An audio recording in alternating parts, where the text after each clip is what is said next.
Hello, lovely people. We thank God for another beautiful day. And today we are going to discuss about lessons from the fall of man. I know that most of us, we have the story or you've heard and read about it, Adam and Eve, and whether it was Adam's fault or Eve's fault, we've been all contemplating about it. But today we are going to look into the lessons or some of the things that we have to learn from our parents' mistakes. So let's get into it. So let's look at some lessons to learn from our first parents. Adam and Eve were a couple, so they were supposed to stay together. But when Satan spoke to Eve through the serpent in Genesis chapter 3, she was alone wandering around the tree, which God had warned them not to eat. So why should we go close to something or a place where God say do not go or eat what God says do not eat? So the first mistake was wandering around the forbidden area. So Eve shouldn't have wandered around the forbidden area. So let's look into the second lesson.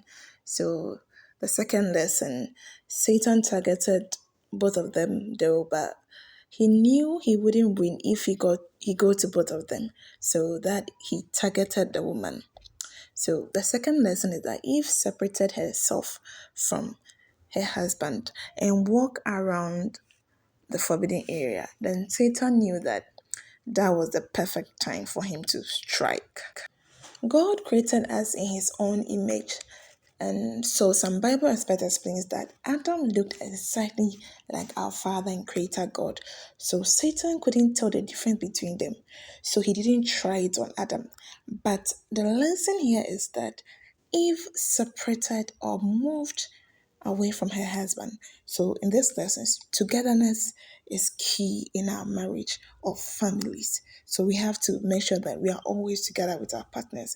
So Satan wouldn't get a chance to separate us or bring troubles into our marriage. So let's move to the third lesson. The third lesson, Eve listening to the tempter's voice. Eve listening to the tempter's voice. She listened, and that made her to doubt the word of God. And that also led to sin. So we have to be very careful of what we hear, who we listen to, who speaks to us. One thing that God blessed marriage, he hallowed it. So Satan doesn't want us to be happy in our marriage or a successful marriage. He wants us to go through lots of chaos. So he always brings people that will give us that negative or bad advice. So we have to be very careful of who is advising us in our marriage, who is counseling us. So we have to be very careful about that so that we don't listen to the tempter's voice and then sin, because God hates sin and he hates divorce as well. So we should always make sure that whatever advice or counsel that someone gives us, we should make sure it goes with the Bible. It goes with the Word of God. There's nothing in this world that we cannot find it in the Bible. So when you check and it's not in the Bible, it doesn't go with it, then don't take it. Some Bible experts say that when Adam saw that Eve had eaten of the forbidden tree, he was sad. He thought that she would die because he loved her too much, so he decided to share her fate with her. He then immediately collects the fruit and immediately he ate it. So the lesson also is that loving your partner than God can lead you into destruction. Remember that God first in everything. If you love God, then you will be able to love your spouse and have a prosperous marriage. If you love your spouse more than God, then you will be ruined. If Adam had stand by the truth and had chosen to obey God, sin would not have prevailed.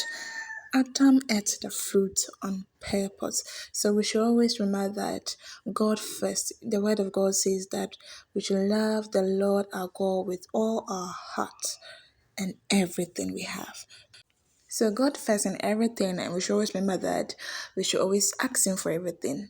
Remember to like, share, and comment, and follow for more videos. Thank you for watching. Like, subscribe, and also comment. I want to hear your your thoughts on this lesson.